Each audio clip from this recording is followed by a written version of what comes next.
Well, Happy New Year. Oh, I'm glad you guys answered. I like I can't even talk. Participation.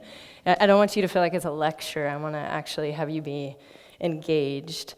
So it's a new year, which is so weird that it signifies new beginnings, when really it's just, in essence, another day, but it really does signify new beginnings. And 2016 was really a mixed bag, wasn't it? We have a lot of nodding of the head, and some of you couldn't get away from it fast enough. And I found a meme online that I thought really kind of depicted what we thought about 2016. And I thought, yes. What was 2016 thinking? It was such a weird year. I can't describe it any other way. It was so weird, both good and bad. And this past year, we saw a lot of things happen. We said goodbye to the famous author Harper Lee, who wrote To Kill a Mockingbird, if you've ever read that. David Bowie, what a bummer. Prince, Muhammad Ali, Leonard Cohen, Debbie Reynolds, Carrie Fisher, the Brazilian soccer team. I could go on and on and on and on and on. It was an intense year. Countless other people. Both Harry Potter fans and Star Wars fans lost some iconic figures this year. Such a bummer. And this is just touching on the public figures, right? This isn't touching on a lot of the other things or politics or any of that. But we also, on the flip side, saw some really cool things. Like we saw the Cubs win the World Series for the first time in 108 years. That was pretty cool. I'm not even a sports fan. Ask anyone that knows me. I know almost nothing about sports. I know more than Lindsay Fowler because I can at least tell you some football teams. I can at least tell you the gist of the game. But I saw this with my own eyes on TV, and it was a pretty awesome thing to witness. You know, it was really cool to see them witness this moment in history. We also saw the first woman in U.S. history. Literally, the first woman, and I know there was someone else, we'll talk about that, but in U.S. history to receive the presidential nomination from a major political party. And that was pretty life-changing too. No matter what side of the coin you're on politically, that's pretty cool. And as a woman, I have to say, go women, keep doing that. I hope for the future there's many, many more. This year we actually saw teen pregnancy rates drop, which is really great. That's a good thing to celebrate. And, of course, we saw the incredible Netflix series Stranger Things. If you haven't seen it, I recommend binge watching. It's really fun. And it's not as scary as people think. Anyway, that's all I'll say. It's safe to say, though, that this year as a nation was really divisive. And it was really tough. And for some individuals, this past year, as Aaron had mentioned, was actually a really good year. You know, for some year it was bad, some it was good. It was a mixed bag of things. For some it might have even been the best year they've ever had. Some people got married, myself included. Some people had babies.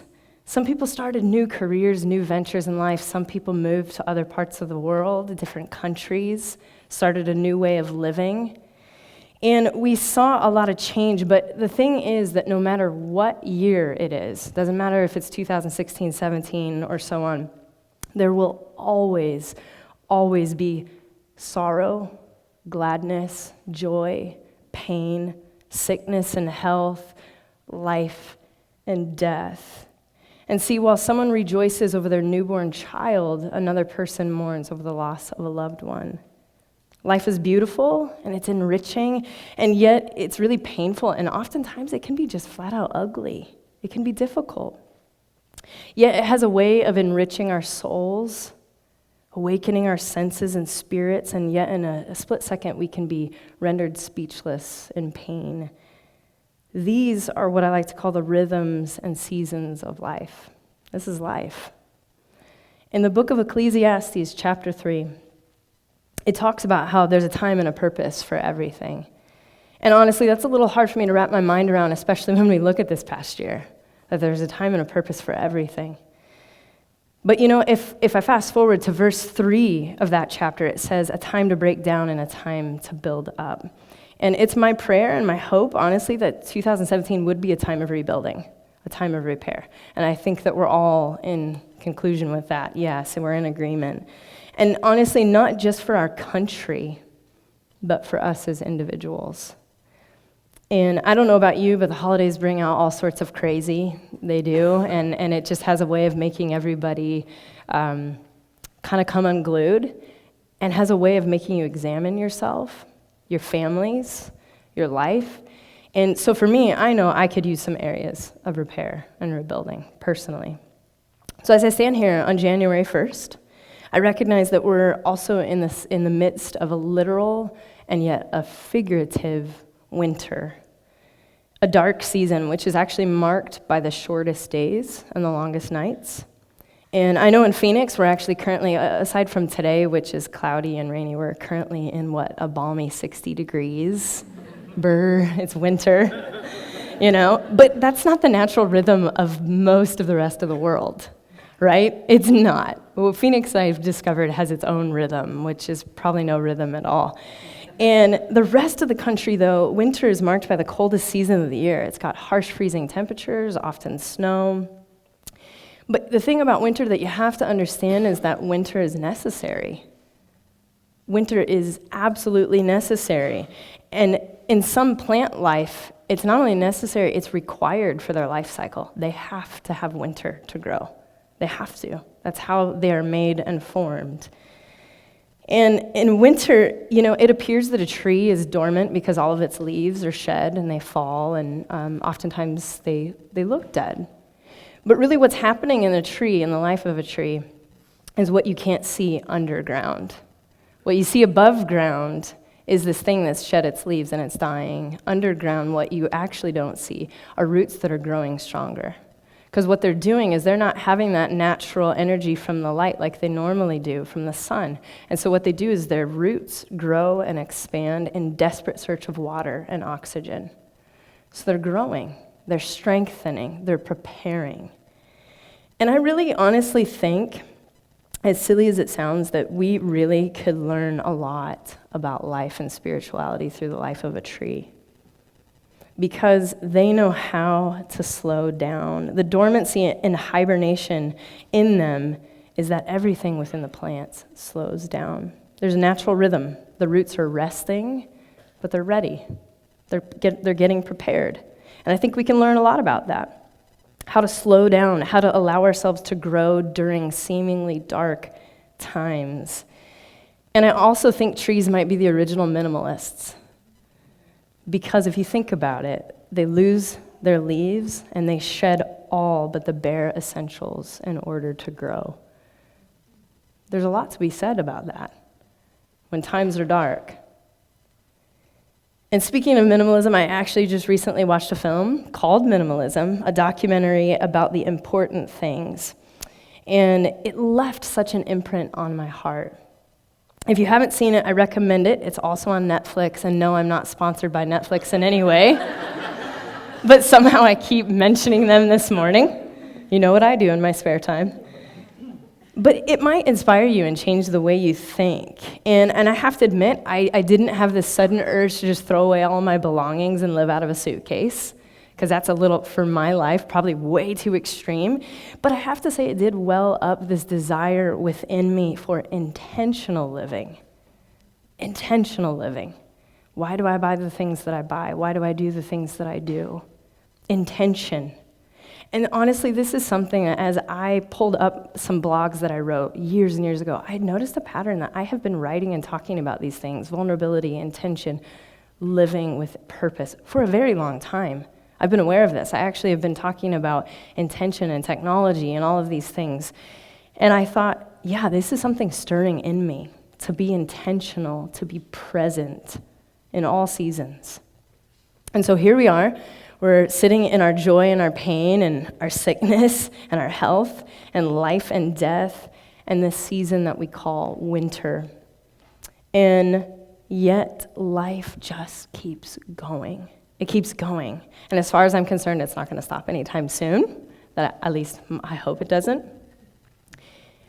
And since the dawn of time, this journey we're on just keeps going. And it's like a well-oiled machine. It goes on and on and on. But where is it going? Where are you going? Do you ever wonder that? Do you ever sort of feel like maybe you're just part of the machine? Like you just keep going? Like we're all just clicking away and going nowhere and living another day like you're on a treadmill, taking countless steps without any visible progress. And I'm seeing a few heads nod. And I've been there. I've had a job like that once where every day I felt like I was living Groundhog's Day. You know, it was the same again and again and again. And I thought, this can't be life. This can't be this thing we call living. Or maybe you know you're going somewhere, but where is there? Right? You're not quite sure. You know there's a there, but where is that? When was the last time you actually lived with intention? When was the last time you woke up in the morning and you knew what you were going to do and you were going to seize the day? When was the last time that you felt a fire burn within your belly with passion and imagination for life? And when was the last time that you felt deeply connected with the world around you, with others, with God, and also with yourself? See, I think these are important questions to start asking ourselves. And trust me, I want you to know, and I'll probably say this every time I speak, that almost everything I write are things that I'm asking myself. I never, ever, ever want to appear to come across like, you need to do that. No, this is collective. I'm with you on this journey.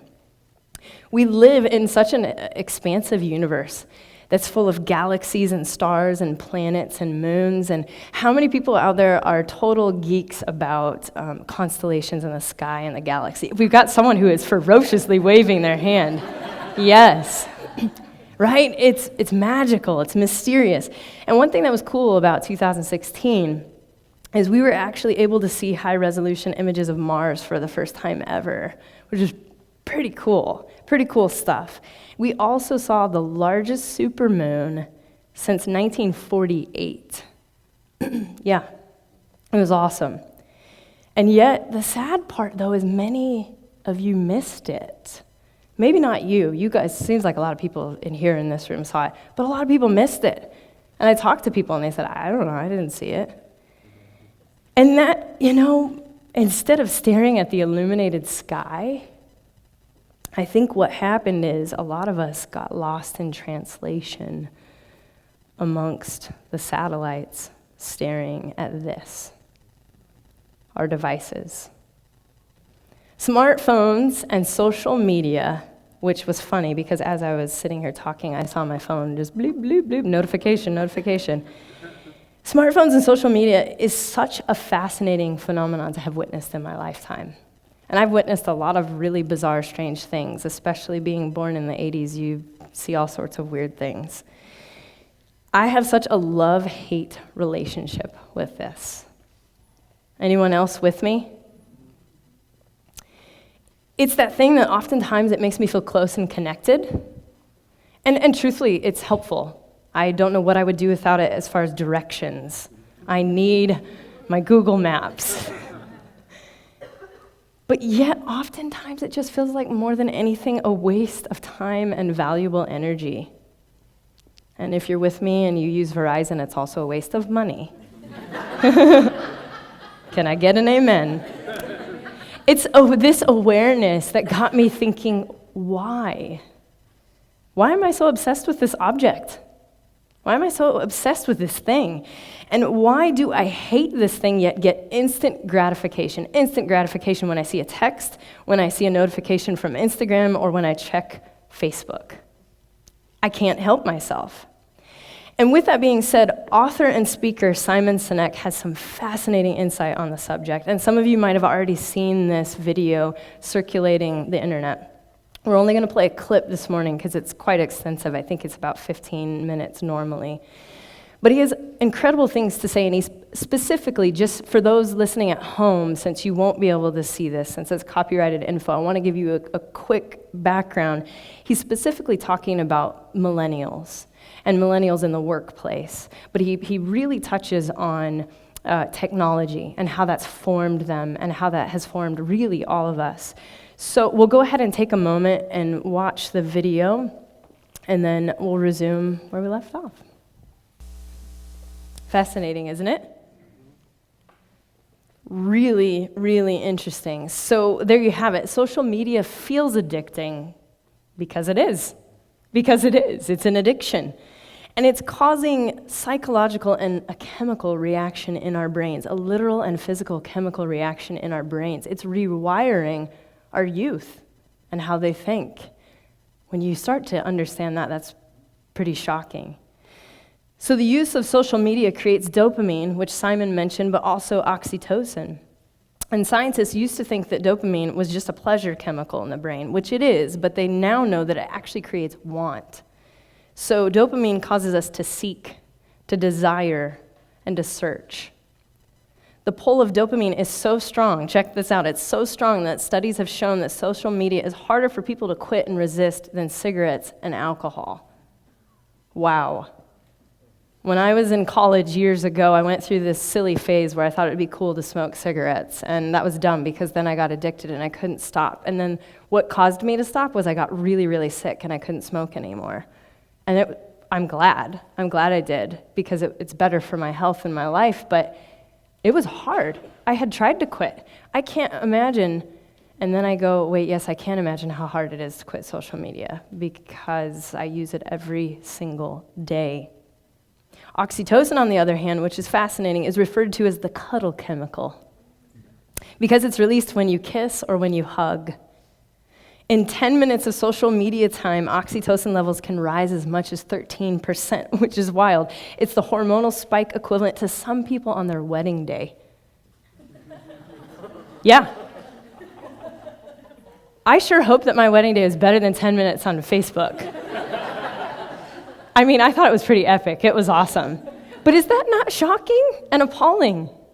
10 minutes is the hormonal spike equivalent of some people's wedding days. Oxytocin is also associated, and this is important to pay attention to, with nurturing and attachment. It plays an important role in childbirth, breastfeeding, in the bond between parents and children, in romantic love, and yes, even the bond between you and your furry friends.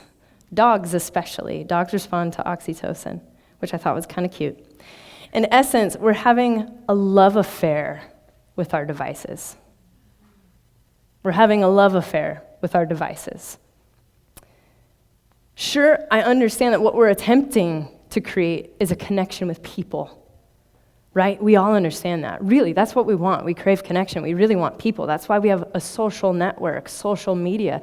What we really long for is craving connection, but instead we're bonding with things. It's backfiring us. We're bonding with things.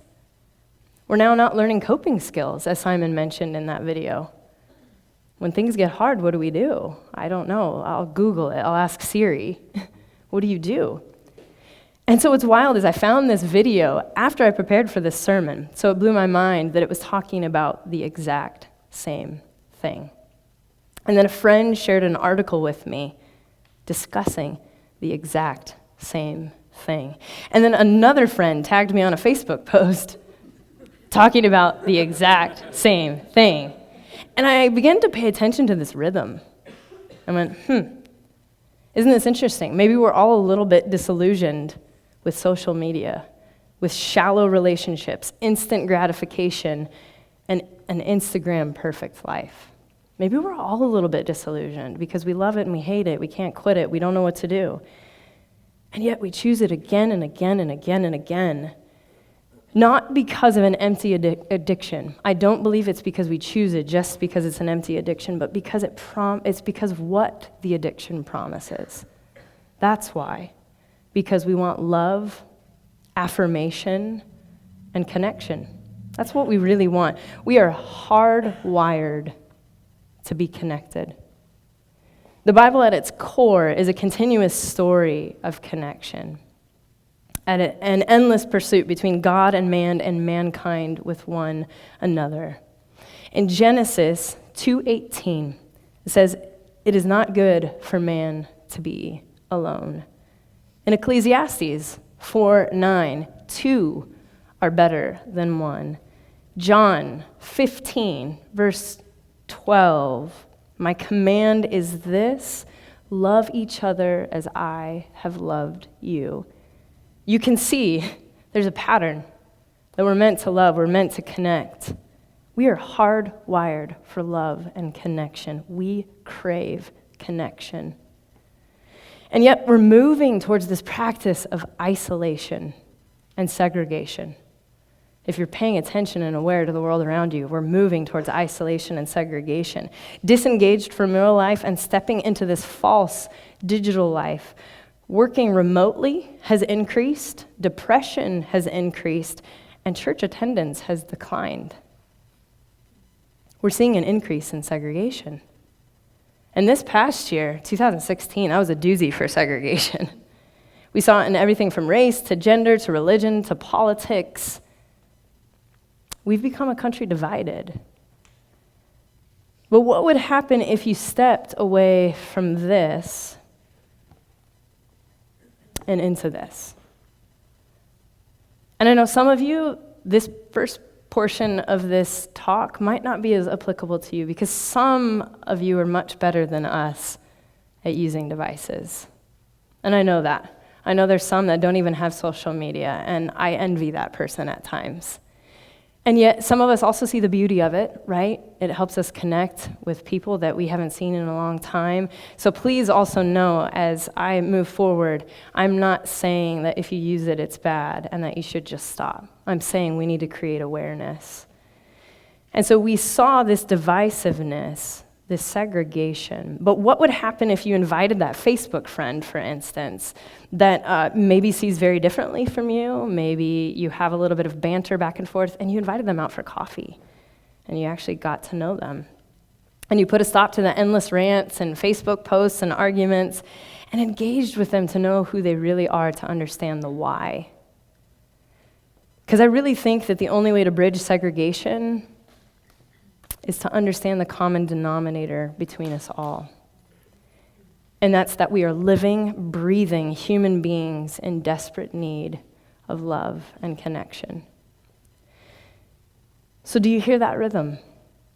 The rhythm I like to call God's voice, beckoning us to live with connection and with deep intention. At times we coast through this life half asleep, doing the same thing day in and day out, punching in the clock, punching out. But I really truly believe in my spirit that it is God's intentions for us to live fully awake in mind, body, and spirit.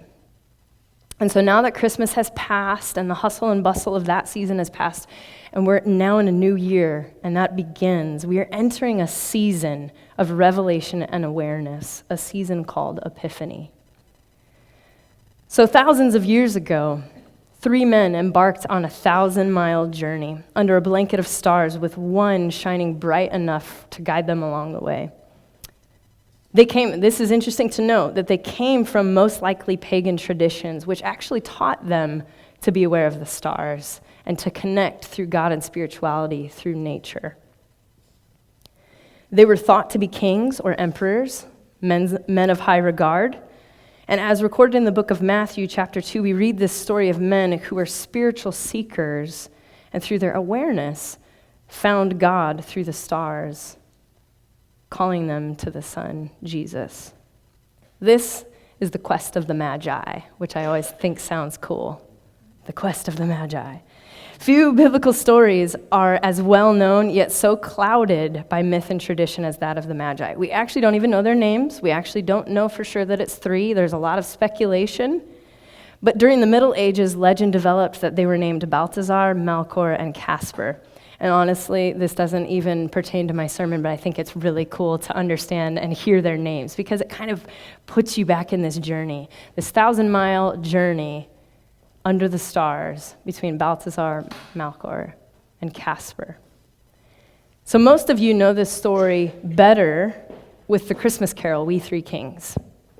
You may have sung it. It's often a dark, strange, and mysterious-sounding Christmas carol, and I won't sing it.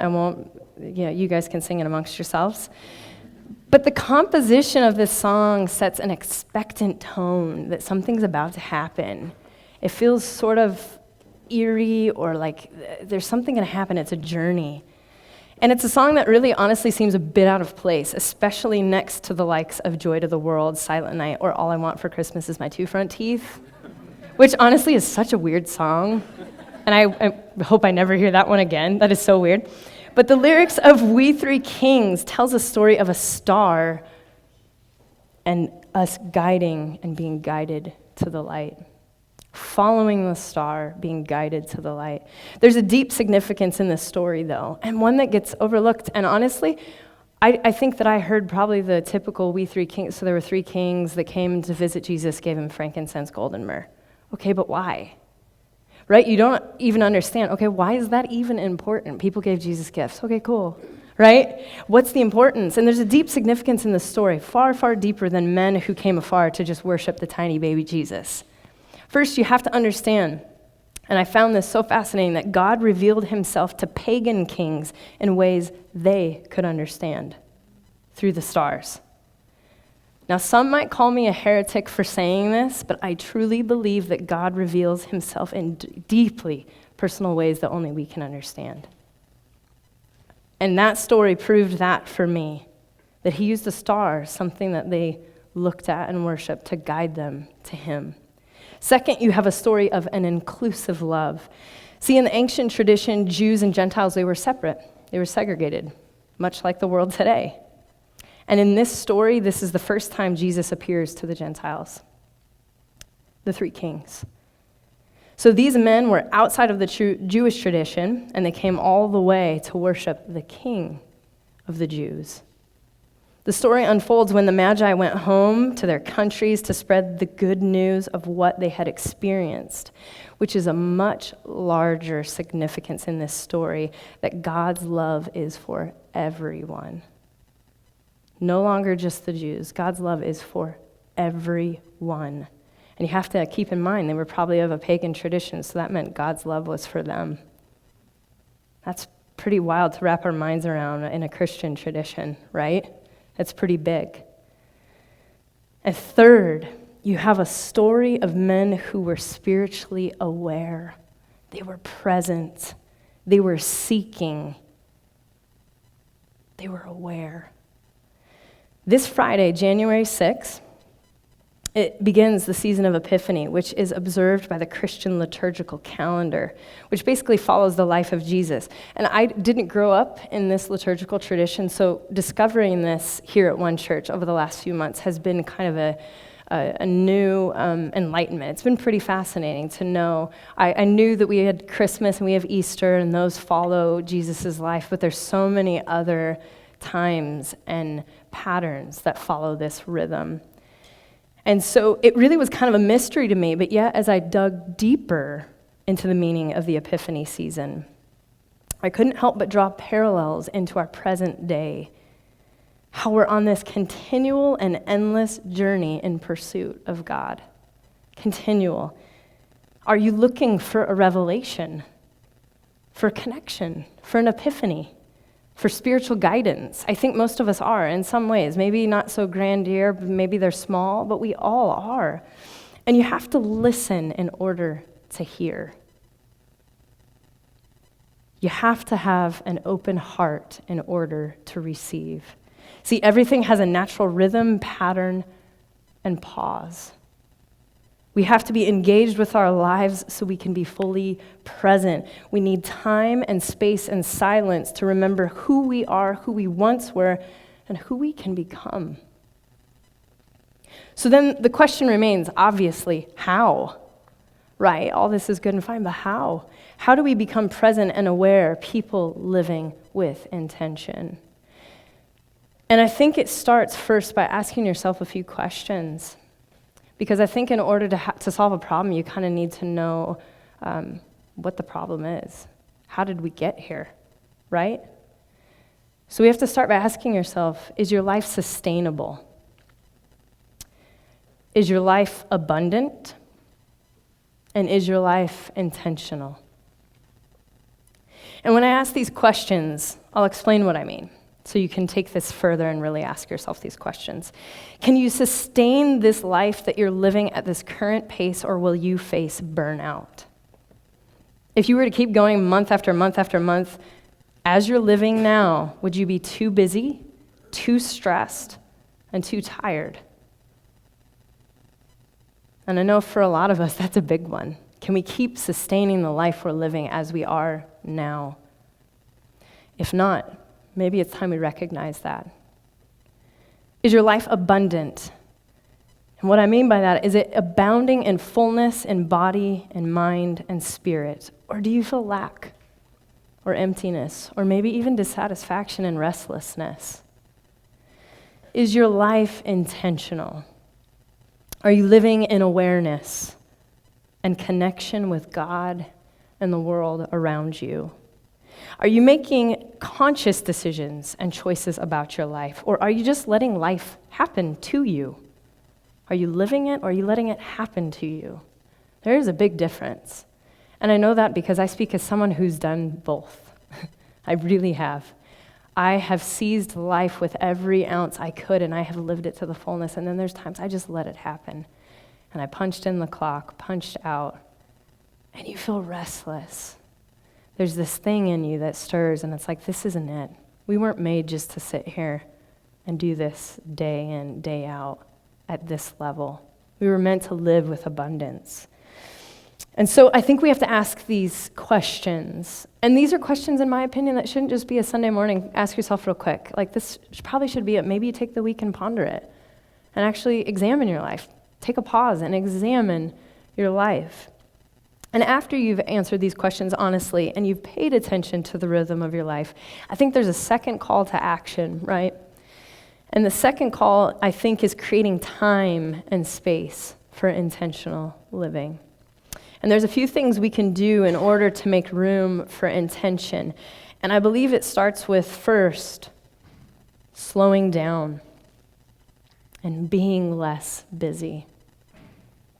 Using technology less. This is a very big one for me because I work in technology. So I'm on a computer all day, I'm on my phone, I come home, it's hard to unplug, I'll still be on my computer, I'm on my phone, it's just an endless stream of the internet. And then prayer and meditation. And so slowing things down and being less busy honestly seems impossible at times, especially I think when you have a really busy schedule. I know many of you go to school as well as work, and that's difficult. That is very difficult. I know some of you have multiple jobs. I know some of you have jobs that are really rigorous hours.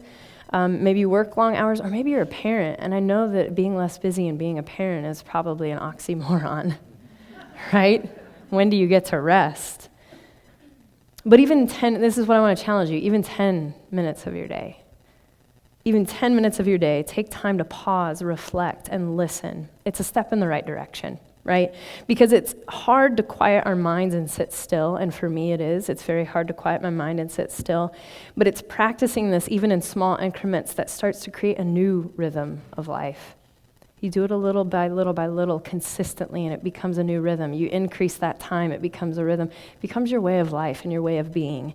And I'm challenging myself. Every word I'm going, yes, you need to practice this, which is also the reason why I want to talk about it, because maybe we could all hold each other accountable a little bit.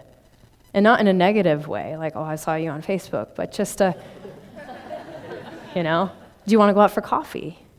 Encouraging each other to get outside. Do you want to go for a hike? Do you want to go do something? Do you want to have an art night? Do you want to, whatever that thing is. And it's in the stillness. This is what I think we need to know, is it's in the stillness we find those revelations and we remember who God is and we remember who we are. And when we fill it with noise, it becomes harder to hear. It becomes harder to hear. And so we often say we don't have enough time in the day, yet it can easily be filled with movies and Netflix, as I mentioned. Yes. The internet, laziness, stress, worry, busyness, commuting, working overtime, and so on. I actually oftentimes find that a long commute or taking a walk or even a long shower, because sometimes that's the one and only place you can't take your phone and have no distractions, can actually be a really great time to spend time with God. It can. And it sounds silly, but some of the songs that I've written or prayers I've prayed have been in the shower. Why? Because it's the one time I have no distraction. None. Which brings me to prayer, which I believe is a constant and continual conversation with God, which is never ending. And prayer for you might be staring at the stars and the vastness of the universe. Prayer for you might be speaking the words that are heavy on your heart. Prayer for you might be thankfulness. Prayer for you might be singing a song or doing art. Prayer for you might be meditation, a place to quiet your mind. This world needs us to be fully present. This world genuinely needs us to be awake and aware and engaged. And in my opinion, honestly, I think in a year that's to come that could be maybe a little bit difficult and some work, I think we need to be in tune. And we need to be like roots that are planted, that are growing and getting ready. And with this, what I want to ask is, are you willing to take the quest of the Magi? To pause, to reflect, to look up at the sky and follow the North Star, which is the still small voice that we call God. Are you willing to unplug and listen? Are you willing to create space and time to remember who you are, who you once were, and who you can become? To be aware of the things that you can do and the power that you possess. Because we all really do possess some really amazing things. See, there's rhythms and revelations all around us. God's continual unfolding story. And the question I want to ask is, are you listening?